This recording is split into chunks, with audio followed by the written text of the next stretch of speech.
बिहार में इंतखाबात का मौसम करीब है और ऐसे वक्त में हमें याद रखना चाहिए कि क़यादत सिर्फ सियासत या इक़्तिदार के लिए नहीं होती, बल्कि आवाम की खिदमत, हक और इंसाफ के लिए भी होनी चाहिए। यही सबक हमें बिहार के सिद्दीक़ा खातून की ज़िंदगी से मिलता है, जिन्होंने 1920 और 1930 की दिहाई में बिहार में नॉन कॉपरेशन मूवमेंट और सिविल डिसोबीडियंस मूवमेंट में निहायत हौसले और क़यादत का मुजाहरा किया। आइए आपको उनके बारे में बताते हैं। आदाब, मैं हूँ आपके साथ आमना फारूक और आप देख रहे हैं वासी वॉइस। साल 1922 में जब बेअम्मा अली भाइयों की वालदा और अमजदी बेगम मोहम्मद अली की जोजा महात्मा गांधी के बुलावे पर बिहार में फंड जमा करने आईं तो वो सिद्दीक़ा खातून से मिली।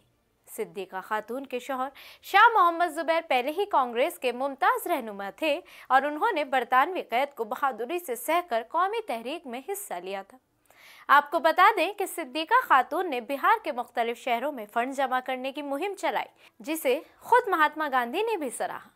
साल 1930 में जब महात्मा गांधी ने सिविल डिसोबीडियंस मूवमेंट का आगाज किया तो सिद्दीक़ा खातून और उनके शौहर ज़ुबैर ने भरपूर हिस्सा लिया।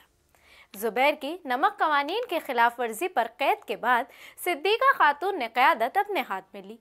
उन्होंने अवामी इज्तिमात में खिताब किया, ख्वातीन की क़यादत की और अवामी तौर पर कानून तोड़ा ताकि बरतानवी हुकूमत के खिलाफ आवाज़ बुलंद की जा सके।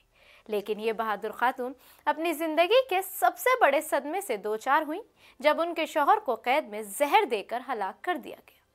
ये खबर सुनकर सिद्दीक़ा खातून की ज़िंदगी भी चंद माह में इख्तिताम को पहुँच गई। उनके कुर्बानी और हौसला आज भी बिहार के अवाम की नेक मिसाल है कि किस तरह मुश्किलात और दुख के बावजूद कौमी खिदमत की जा सकती है।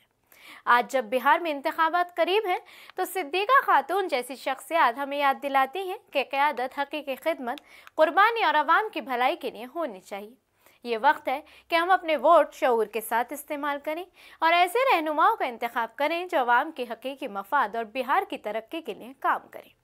सिद्दीक़ा खातून सिर्फ बिहार की आज़ादी की तहरीक की एक अलामत नहीं, बल्कि क़यादत, बहादुरी और कुर्बानी की जिंदा मिसाल है।